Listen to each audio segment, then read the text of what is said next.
Hola, muy buen día chicos. Hoy vamos a ver la tercera parte de las diapositivas de Explorando la Red, ¿verdad?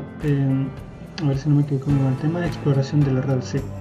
Entonces, hoy vamos a ver el tercer subtema, que es la red como plataforma, y hoy vamos a ver lo que son las redes convergentes y la red confiable. Para esto vamos a irnos aquí al campo virtual y el objetivo de esta clase es comprender el avance de Internet y las redes de área amplia, ¿verdad? Discernir la importancia de los diferentes, bueno, la competencia que quiero que desarrollen es que ustedes aprendan a discernir, o sea, a diferenciar la importancia de los diferentes tipos de datos que circulan en Internet. Nosotros podemos clasificarnos según nuestra forma de pensar, o sea, como por ejemplo datos que tienen que ver con información personal o datos de empresas, alguien podría clasificarlo así. Otra persona con una mentalidad diferente pudiera decir datos de videos de televisión y datos de video de otro tipo, de video de YouTube, por ejemplo, porque como ustedes saben hoy en día pues hay canales que se pasan por bandas digitales. Entonces, pero tenemos que conocer primero cuál es el estándar de cuáles son los tipos de datos, ¿verdad? Y cómo se pueden diferenciar. O sea, un router no va a poder diferenciar datos de televisión de un dato de video de YouTube. Para él video es video. Entonces tenemos que entender así someramente, todavía más por las partes superficiales de la materia, las diferencias que existen. Luego vamos a entender que las redes de datos y aplicaciones buscan la convergencia.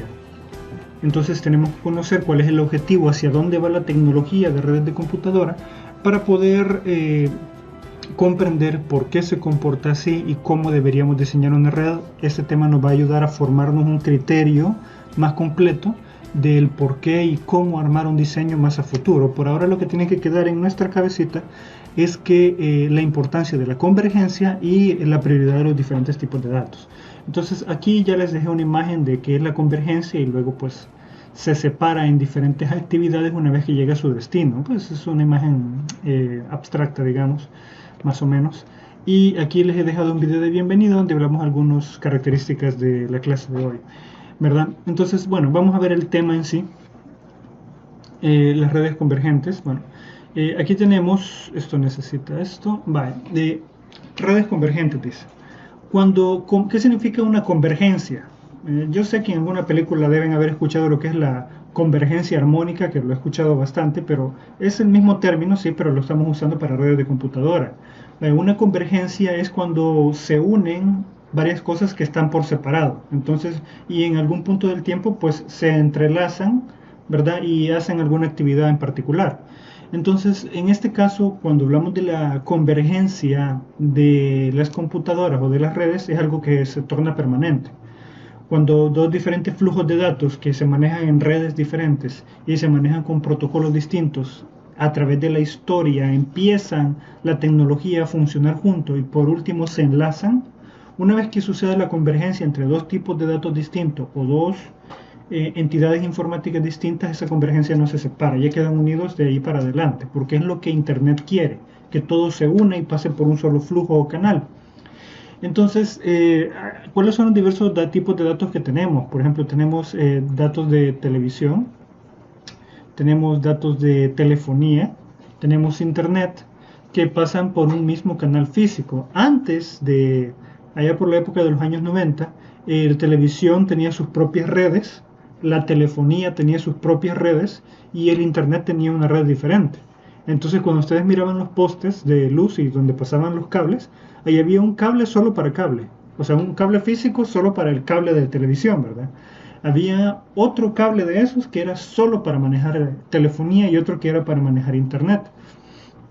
Y bueno, resulta que se consideraba inconsistente el internet porque tenía muchas fluctuaciones, bajadas y subidas. Entonces no era correcto pasar lo que era la telefonía por ahí, porque entonces iba a pasar como cuando hablamos por WhatsApp y la otra persona tiene mala señal, algo así se iba a escuchar. Entonces encontraron una solución a eso, ¿verdad? Y como ustedes se darán cuenta, hoy en día pasa cable, internet y teléfono a través de la misma señal que viene del proveedor del ISP, del Internet Service Provider. Entonces, pero ¿cómo lo lograron? Lo vamos a ver en un par de diapositivas más adelante, pero les voy a adelantar que es la calidad de servicio. Así se le llamó a ese protocolo.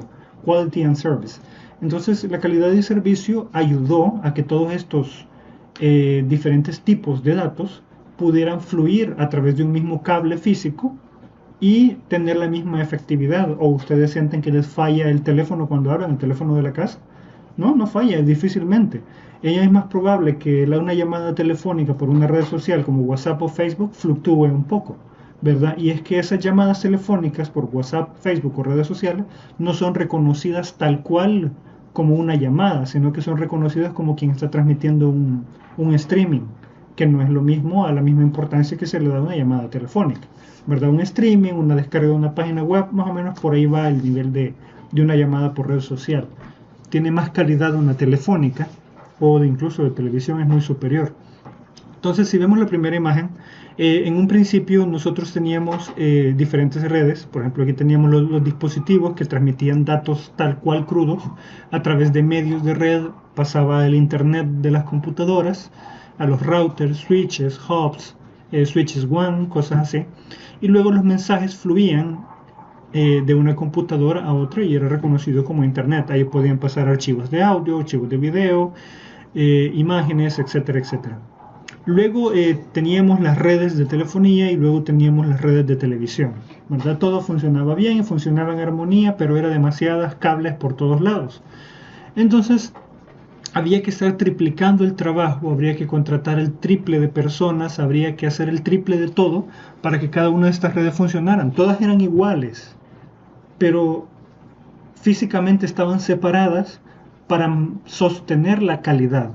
Ya eran similares, o sea, habían ciertos dispositivos intermedios que se cambiaban dependiendo del tipo de datos que viajaba. Por ejemplo, un dispositivo telefónico necesitaba un tipo de conexión persistente. En cambio, los protocolos de hoy en día para el Internet no son conexiones persistentes, son conexiones más bien de quien agarra el medio primero, ¿sí? Así funciona el estándar de Internet en su mayoría hoy en día. O sea, si hay 7 computadoras conectadas a una red, la computadora que logre agarrar la red en el momento que nadie la use, entonces ella la puede usar un instante y luego la tiene que soltar. Eso no sucede con los teléfonos. Si un teléfono agarra una línea eléctrica, media vez la agarre, no puede soltarla hasta que la llamada telefónica termine. Y entonces otro teléfono puede agarrar la línea. Entonces por eso es que las llamadas telefónicas son consistentes y las llamadas por internet son inconsistentes porque las computadoras están obligadas a soltar el cable después de usarlo un instante, ¿verdad? Esto obviamente para poder compartir el internet entre todas, ¿verdad? Y luego tenemos el de televisión, que esas son más que persistentes. Las líneas telefónicas de antes funcionaban de manera tal que se creaba la unión eléctrica entre los dos dispositivos cuando se hacía la llamada telefónica y al colgar se rompía el circuito eléctrico. En el caso de las redes de televisión no es así, o sea, se creaba la conexión eléctrica con la antena y el televisor o la central de televisión y las casas y nunca se rompía, estaba hecha, justo había que hacer una señal eléctrica para cada casa. Entonces, ya se podrán hacer una idea ustedes de la gran reducción de costos y la mejora en la eficiencia si nosotros transformamos las redes en algo convergente, como es esto de aquí. Entonces, que tengo una computadora, ok, tirarlo al cable. Que tengo un dispositivo, ya tenemos un cable. Que tengo un televisor, tirarlo al cable, ¿verdad? Entonces todos viajan por las mismas redes de datos. Ahora ustedes me dirán, óigame, pero hay gente que sube gigas a internet y luego los baja y mi teléfono comparte el cable con esas personas. Sí, lo comparte. La diferencia es el protocolo de calidad y servicio que le da prioridad a un teléfono o a un televisor.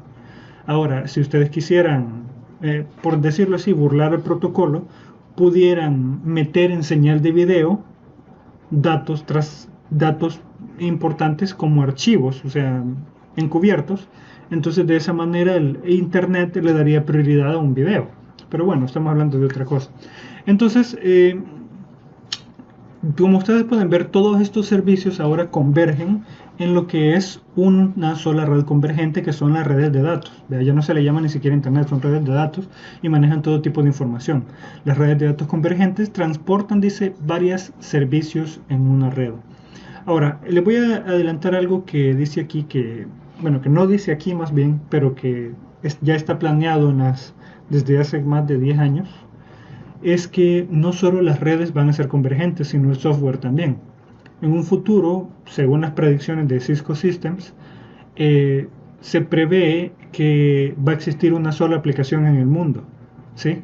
Y lo que vamos a hacer los programadores o los que se dediquen a ser programadores es agregarle o quitarle segmentos a esa gran aplicación mundial, ¿verdad? Se espera el mismo resultado que con las redes. Bueno, Cisco es una autoridad, por decirlo así, tiene la batuta en lo que es redes de computadora a nivel mundial, tiene la punta de tecnología, por lo tanto fue muy acertado hace 15 años su aseveración de que las redes iban a ser convergentes, que como lo vemos ahora, ¿verdad? Sin embargo, Cisco se atrevió a hacer la misma aseveración para el software y todavía falta ver si eso va a suceder o no, ¿verdad? Hasta ahora, pues, más o menos.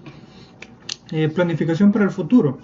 Actualmente se pretende converger las diferentes redes existentes. Posteriormente se pretende converger los dispositivos que enrutan los mensajes de red. Anteriormente lo que sucedía era que existían dispositivos de red que eran exclusivos para telefonía y existían dispositivos de red exclusivos para televisión y otros exclusivos para datos de internet. Hoy en día pues se usan los mismos aparatos para todo tipo de datos, ¿verdad? Entonces pasan por ahí y lo que va cambiando es el nivel de prioridad. Ya lo vamos a ver. Posteriormente, la red de hoy permite adaptarse y crecer tanto como sea necesario. Esas capacidades pueden ser expandidas. Eso es muy importante en las redes de computadora, que es la capacidad de expansión. Si ustedes van a poner un centro de cómputo y los contratan para montar el centro de cómputo y entonces les dicen, mire, voy a tener 20 computadoras. Bueno, el switch más barato que encuentran para que les salga barato a su cliente y ustedes cobren barato es un switch de 24 puertos. Ok, un switch de 24 puertos, ok, 20 computadoras más un puerto de entrada de internet, me quedan 3 libres. Y de repente viene él y le dice, mira, fíjese que voy a agregar 5 computadoras más. Y ustedes se quedan, uy, ¿verdad? O sea, me hubiera salido más barato comprar un switch de 36 puertos que comprar 2 switches de 24 ahora, ¿verdad? Entonces, cuando ustedes piensan en redes, tenemos que meternos en la cabeza que siempre hay que llevar la palabra expansión en nuestro vocabulario, futura expansión, ¿verdad? Entonces, porque eso es parte de Internet, siempre está creciendo, siempre hay que pensar en crecimiento, ¿verdad? Entonces, lo que le pudo haber salido más barato al cliente de una vez era haber comprado un switch de 36 porque muy probablemente va a crecer. Ahora, las redes inteligentes unen al mundo, ¿verdad? Por ejemplo, nosotros tenemos que las redes inteligentes permiten que los dispositivos portátiles, llámese tablets, celulares, hoy en día hasta los relojes, incluso los anteojos de Google que no salieron mucho, correos electrónicos envíen mensajes de texto. Hay videoconferencia, tenemos llamadas telefónicas, que es de lo más popular hoy en día. Hoy el 50% de las llamadas que recibo son por redes sociales y el otro 50% por llamada normal. Y las personas igualmente, si van a hablar media hora, hablan media hora. No les dan mucha importancia entre si es una llamada normal o una llamada por red social. O los juegos en línea, que es toda una industria hoy en día, lo que son los juegos en línea. Los famosos youtubers, los podcasters, etc. Bueno, y aquí tenemos una práctica de laboratorio que muy posiblemente la vamos a ver más adelantito. Más adelante en las clases, no hoy, ¿verdad? Bueno, vamos a ver lo que es la arquitectura de la red que da soporte. Vaya, primero, la red que da soporte, ¿soporte a qué?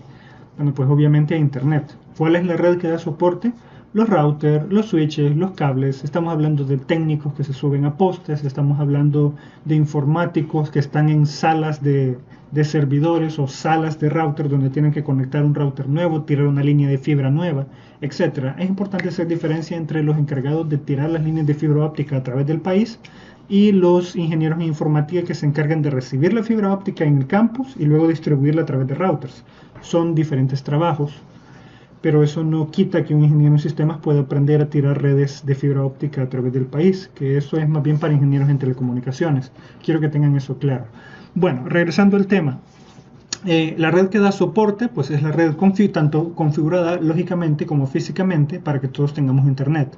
¿Y cuál es la arquitectura? Pues es el diseño, el pensamiento que le puso el ingeniero o quien sea que lo haya hecho para que sea una mayor eficiencia, ¿verdad? Entonces ahí juegan muchos temas, ¿verdad? Relacionados con la eficacia, como por ejemplo utilizar una red de un proveedor competencia, utilizar un dispositivo de este precio, utilizar un medio de fibra óptica que es mucho más caro, utilizar repetidores para líneas de cobre, etcétera, ¿verdad? Entonces, la arquitectura de red dice, son las tecnologías que dan soporte a la forma en que trabajan las redes, que es pues, justamente lo que les estoy explicando. Entonces, bueno, dentro de la arquitectura de red que da soporte tenemos características básicas de la arquitectura de red, o sea, que dan como conectividad básica. Como lo es la tolerancia a las fallas. O sea, si no tiene estas 4 características, está muy lejos de ser una buena red de computadoras. 1. Tolerancia a las fallas. 2. Escalabilidad, o sea que no compremos el de 24, sino el de 36 puertos, ¿verdad? Porque nosotros esperamos escalar, ¿verdad? Sin embargo, las redes de una manera u otra siempre permiten escalar. Calidad de servicio, quality and service, y seguridad, que es la 4. Si no tiene esas 4 características, no puede ni medianamente llamarse una red y pues carece de mucho protocolo y pues no les recomiendo tomar en cuenta esas cosas. Vale, tolerancia a fallas, por ejemplo, ahí tenemos en la parte superior la nube de internet que está compuesta por routers, switches, líneas de fibra, proveedores ISP de telefonía, internet y todo. He representado todo eso por una nube. Entonces, si ustedes se dan cuenta, la nube de internet está acostumbrada, porque si se acostumbran y cambian sus comportamientos de acuerdo a la arquitectura de la red y los cambios que ésta sufra, está acostumbrada a ir por el router que vemos a la izquierda. Entonces, pero repentinamente un día el router se cae, se quemó, sobrecarga eléctrica, esa colonia perdió corriente, le cayó un árbol a la línea, donde quiera. La cosa es que ese router, ese que está con un círculo rojo y una línea en medio, pues se cayó y el router ya no puede enrutar paquetes ni recibir paquetes. Entonces, Internet no puede esperar a que un técnico reciba las llamadas telefónicas de queja, que mande a alguien en un pickup a ver y que vuelva a conectar la red para que toda la gente de la colonia izquierda tenga Internet otra vez. No se puede. Entonces, la arquitectura de las redes de computadora debe ser diseñada de una manera muy consistente, preparada para la tolerancia a fallas. En este caso ustedes pueden ver que tiene un enlace redundante, que es esas líneas que están señaladas en verde, que al principio pueden parecer innecesarios. Funciona bien que pase por las líneas en rojo, siempre da el internet más rápido, es la ruta más corta. ¿Por qué el técnico o el arquitecto de redes le colocó una segunda línea al router? Es más, al router que está arriba le puso 2 también. ¿Por qué? O sea, y el objetivo es que haya una tolerancia a fallas. Esa línea verde nunca funciona si está funcionando la línea roja. Pero el día que la línea roja falle, que puede ser de aquí a mañana, puede ser dentro de 4 meses, puede ser dentro de 2 años, pero el día que falle, Internet automáticamente va a utilizar la línea verde. Y las personas de la colonia ni siquiera se van a dar cuenta que se cayó el Internet. A lo sumo, que se cayó el Internet un minuto, y tal vez un minuto sería demasiado, ¿verdad? Puede ser que repentinamente se fue el internet un segundo. Ese podría ser el hecho que un router caiga, ¿verdad? Y ahí es donde todos se quejan que mi juego en línea falló y me mataron por eso. Entonces, sucede esto. Entonces el técnico, que una vez que el internet está funcionando, él tiene sus 4 horas, 2 días para ir a arreglar ese router. Comprar uno nuevo, irlo a poner, configurarlo, todo lo que necesite y no estarlo haciendo a la carrera. Y hay un buen servicio entregado al cliente. Luego tenemos